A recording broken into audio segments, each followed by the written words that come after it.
Hey guys, welcome back to my channel and another video. So just to address the very obvious, yes, I did chop off my hair and dye it darker. If you guys are new here, my name is Nicole and I basically just make bookish related videos, and this is one of my standard videos I put up every month. If that sounds like something you would enjoy, please feel free to hit that subscribe button and also the like button if you do enjoy this video. Also trying something new today, which is that for the month of September, I did actually write notes about the books that I was reading after I finished them so that my thoughts are a bit more organized and I actually provide a better review to you guys than my chaotic holding up a book and just talking about the book based off what I remember. So let me know your thoughts and opinions down below if you think this works, if it doesn't work. If you want to go back to me just being chaotic and making shit up on the spot, we can do that. But we are basically just going to get into the 9 books that I managed to read in September, which I'm super stoked about. But let's just get straight into the first book that I did read in the month of September, and that book was The Shadow Between Us by Tricia Levenseller. It is a Slytherin-inspired fantasy novel, and after discovering this about the book, it made a lot of sense. So our main character is Alexandria. Her goal in life is to woo the Shadow King, marry him, kill him, and then take his throne and power for herself. So we love a bad, independent bitch. Alexandria is also 18, so very ambitious. Love this for her. The Shadow King is 19, which I was not expecting. I thought he was going to be a little bit older than that. And he is named the Shadow King because he has shadows all around him pretty much. And no one is actually allowed within 5 feet of this man. The Shadow King also isn't able to rule his kingdom fully until he turns 21. All of the decisions about the kingdom and everything that he wants to change must go through his council, and they're basically just like, yeah, that's cool, we'll handle it. We just want you to court a girl and get married and produce an heir so that the lineage is secured. There is also a plot to kill the Shadow King as his parents were both murdered a year earlier. This book wasn't as good as I was hoping it would be. I did love that it literally starts with Alexandra telling us how she committed her first murder at 15 and has essentially gotten away with it. For the most part, I did enjoy this book, but I did find Alexandria to be immature and cringy at times, and she wasn't this badass character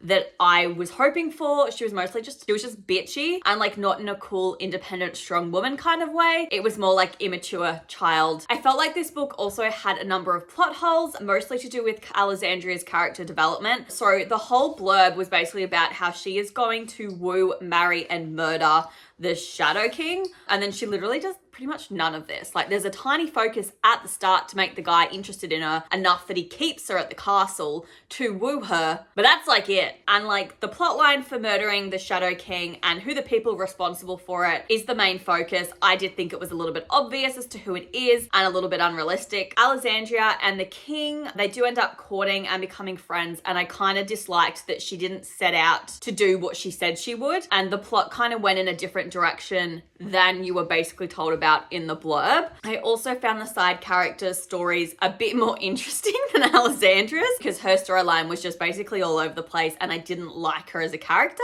And for the most part, the writing style was okay. I would give this author another go, but I did rate this book 4 stars, and now that I'm sitting here, I'm thinking that's probably a little bit high. But that was the first book that I did read in September.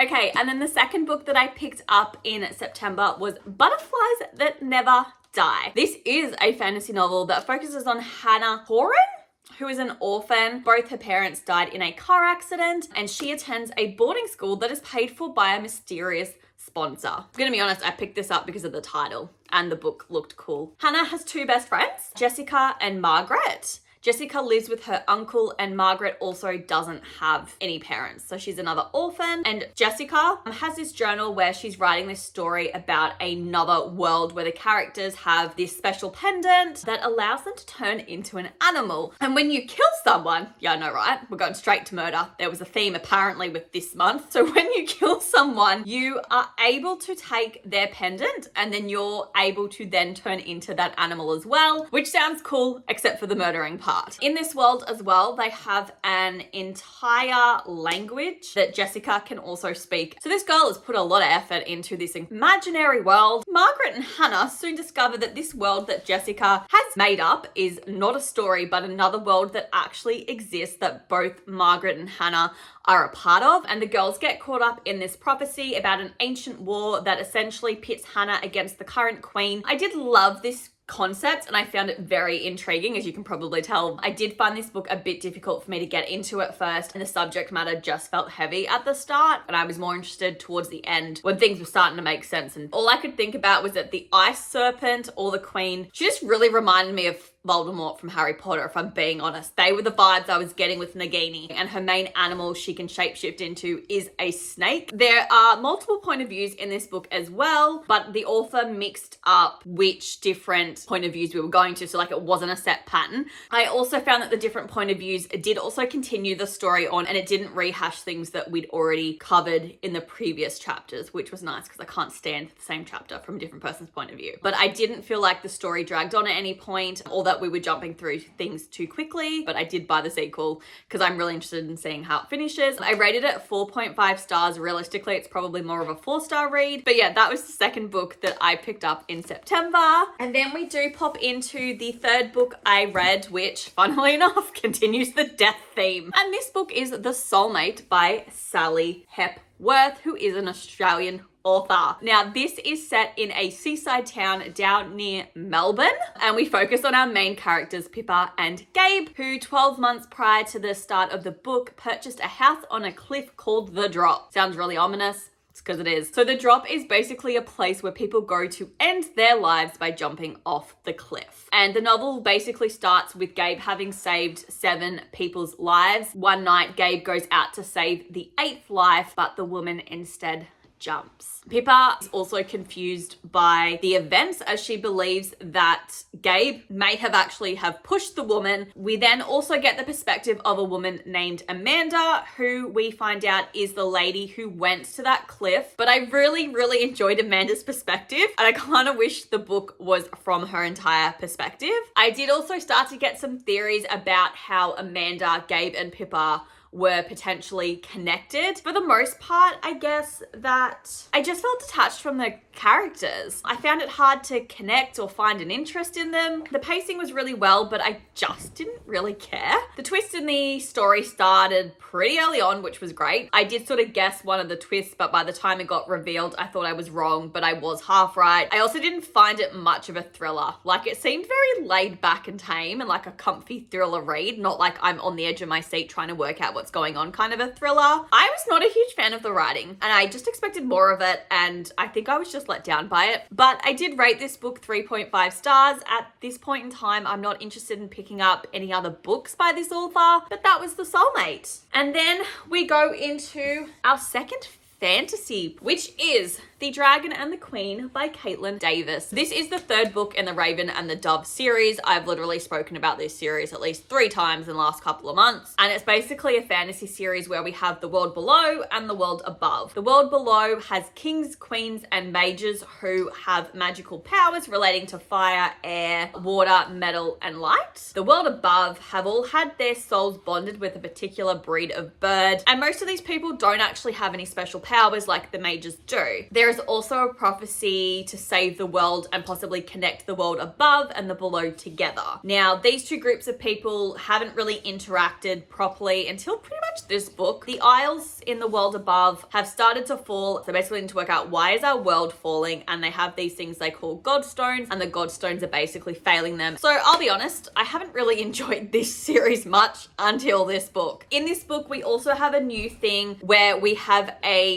Queen's Journal from the time when the Isles were made, and basically what led to this, and how these two groups of people actually lived on Earth together and what happened to separate them. I really enjoyed the Queen's Journal entries. Quite frankly, could have read a whole book about it, and we could have just skipped everything else to do with the people in the current timeline because I did not care. This book had a lot going on, especially like at the ending, and I love that what we thought was true isn't, and that basically we're finally getting these reveals to work out what the hell's going on and what's happened. And I am hoping that the fourth and final book is actually the last one and that there's no others, but I am excited that it could be the last book and I'm gonna be finished with this series because I'm just basically ready for it to be done. I rated it 4 stars, mostly because I just didn't really like the first 2. I just rated it too high, I think. We're sticking with the 4 stars, so we'll see what the Godborn and the King brings for me because it is on my TBR for October. But that was The Dragon and the Queen. Then the 5th book I picked up was Lucky Leap Day by Anne Marie Walker. This book focuses on Kara,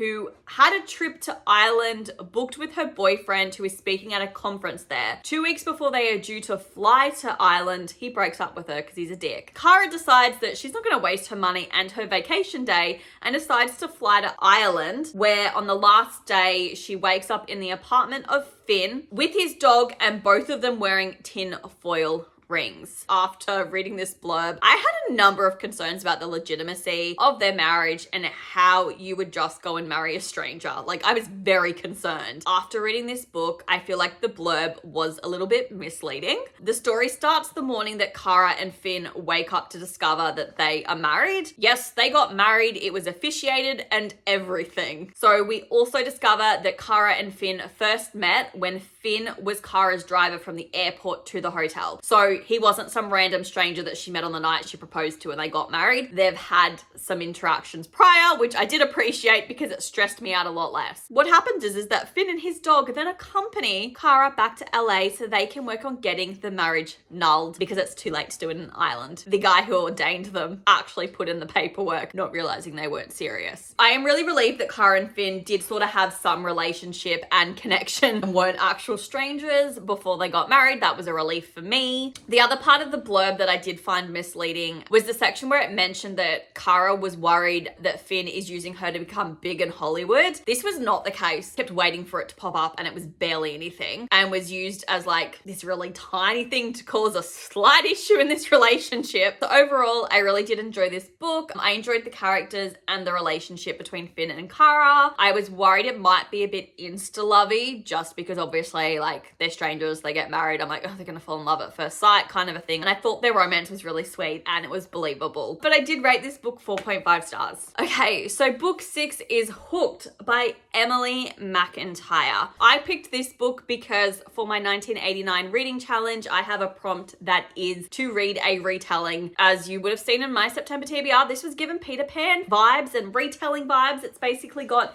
Peter, Wendy, Hooked, Smee, Michael. It was giving like a cool twist on Peter Pan and I was like, yeah, cool. So this novel focuses on Wendy, who is Peter's 20-year-old daughter, and James is a 26-year-old British man whose alter ego is named Hook. Hook is a part of this criminal underground in America, and so is Peter. Also, to add to the drama, Hook hates Peter for what he did to his family. Hook then discovers that Peter and Wendy have moved to his town, and he decides that taking Wendy's virginity and then dumping her back on her father's doorstep is a fitting revenge against Peter. Wendy is essentially used as a weapon in this fight between her father and who she thinks is her boyfriend. I felt bad for Wendy to an extent because she was being used and had a shit father. Her father was terrible, Hook was gross, but she's also very clueless and pretty useless as well. Hook had this whole other side to him, but I find his inner monologues annoying. He was also really possessive over Wendy, and I just found it gross. Like, for someone who was only using her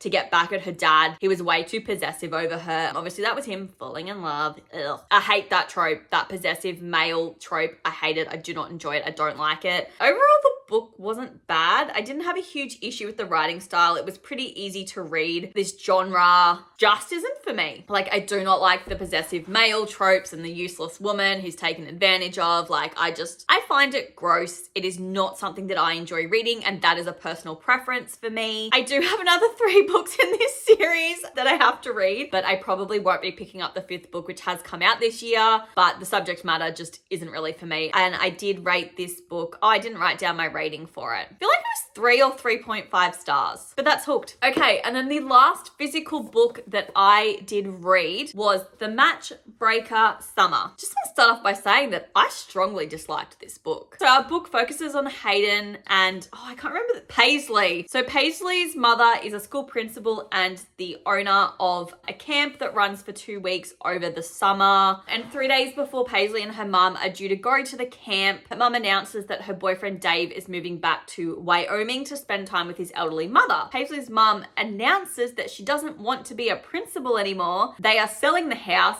the family camp, and moving to Wyoming with Dave. Paisley, being like 16 years old, I think she is devastated by this. But she's told, we're selling the camp, but you also can't tell your best friend or any of the other kids that are going to be there.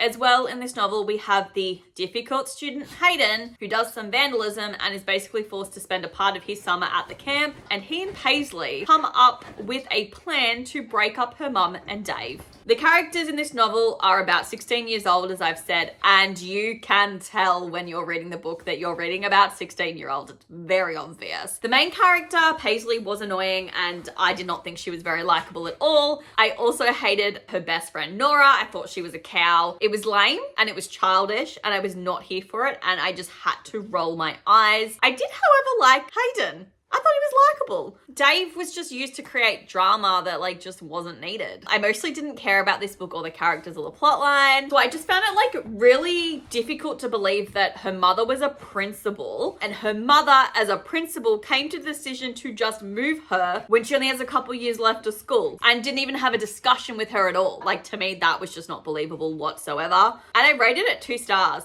And I don't regret it, and I think that 2 stars is a fitting rating for this book. It was also the first 2 stars that I have given out this year. So that was the last physical book that I read. There was a bit of a mix-up. So with my book club read of the month, I was originally told it would be Graceling, but then halfway through the month, when the person who was picking it finally confirmed for us what it was, because she told me privately what she was leaning towards, she changed it to Manacled. I wasn't stoked about this because I haven't had an interest in reading this book. What you need to know about Manacled is that it's a Harry Potter fan fiction inspired by The Handmaid's Tale. None of what I just said sounds appealing to me. I'm not interested in fan fiction, first of all. I've read it in the past and I don't like it. I've also not read or watched The Handmaid's Tale, but from what I know of it, doesn't interest me at all. So the premise of this story takes place after the Order of the Phoenix and basically focuses on the question of what would have happened in the wizarding world if Harry had died and Voldemort had won the war. I didn't want to read this because I do believe that Voldemort is a rather useless wizard. Like, the bloke tried to kill Harry for 7 years straight and he got beaten by a kid who was just really good at using the Expelliarmus spell, and this mate's trying to kill him with the Death Curse. I don't believe that he would have won the war, please. No. Anyway, that's my rant about Voldemort being useless. So this book is also a Hermione and Draco love story, which I don't like the idea of at all. That's just not my cup of tea. So this story focuses on Hermione, who's been locked up after the war and has quite a good memory block on her brain, and Voldemort cannot get any info out of her. Somehow discovered that the only way to break these blocks on her brain is if a witch becomes pregnant. And then for some bizarre reason, Voldemort has a breeding program where they send Muggle-born witches to wizarding families to produce heirs. Sorry, I said that really awkwardly, but it just grosses me out. Hermione is obviously sent to Malfoy Manor, where Draco is Voldemort's right-hand man. I also find that hard to believe that that was possible, but okay. I did not like the way Hermione's character was written and the way she would think and speak. I really found like they made her a weak character in this, and I did not like that development for her whatsoever. I found the whole thing wrong, basically. Fan fiction's not for me because I can't put my head into it. I also didn't like Draco much, but I'm not a fan of him really anyway, so is surprised? No. And someone actually sent me a copy of the audiobook that someone had narrated, and literally listening to the narrator just gave me the icks and made the book worse for me. So I had to stop and read it, but I didn't actually enjoy this at all. Like, it just wasn't for me, guys. Basically split up into 4 parts, which I discovered halfway through the first part. And I was like, oh good, I'm just gonna read the first section, and then I've given up because that's enough for me. I just did not really enjoy it. I really didn't like what the author did with the story. So I rated this book 2 stars as well. And that was Manacled. And then the 9th and final book I picked up was Graceling. This is also a novel that I have wanted to read for a really long time, but I've just never gotten around to buying a copy of the book as I wasn't a fan of the covers. Our story does follow Katsa, who lives in the 7 kingdoms, where some people are born with a grace and others aren't. Those who are graced are basically the best at one particular skill or talent, and this can be anything. And the graced are also identified by their eyes, which they have as 2 different colors, for example, blue, green. And Katsa is the niece of the king of one of these 7 kingdoms, and from about the age of 7, she discovered that her grace was killing, and her uncle allowed her to be trained to control her grace. Her uncle basically uses her as an enforcer and sends her out to torture or kill his people until they do his bidding. Katsa hates this and her role in it, and she's actually formed a secret council to protect the people her uncle is trying to essentially screw over, harm. And whilst on a mission to save someone who's been kidnapped and locked away, she meets Poe, who is also graced at fighting. Things really begin to change for Katsa, and she gains the courage and strength to make some changes in her life and uncover some secrets that could change everything for her and the Seven Kingdoms. Overall, I liked this book. I think that this is a novel I would have enjoyed more when it first came out and I was younger. Katsa was an okay main character, a bit insufferable at times if I'm being honest, and Poe was also a little bit the same, but I did prefer him to her. I didn't really care for their love story. I enjoyed their friendship. I also felt like the plot was a little bit all over the place at times, and the book ended a bit too quickly for my liking with how they wrapped things up for the first novel. There are another 5 books, I think, 4 or 5 books in this series. At this stage, I don't have any intention of picking up the rest of the series. I did rate it 3.5 stars though, so not bad. Alrighty guys, so they are the 9 books that I read in the month of September. This was a really great reading month for me. I'm also glad that I was also able to read books this month that weren't on my TBR, and my goal kind of moving forward for the rest of the year is to put less books on my TBR but make sure I get through them quicker so I can read other books as well, just to make these reading wrap-ups a bit more interesting for you guys so I'm not talking about the same books twice a month. I really hope you guys enjoyed this video. If you did enjoy a bit more of the structure to this video with my review of what happens in the books and my thoughts, please let me know in the comments down below. I hope you guys enjoyed this video and I will see you in my next one. Bye!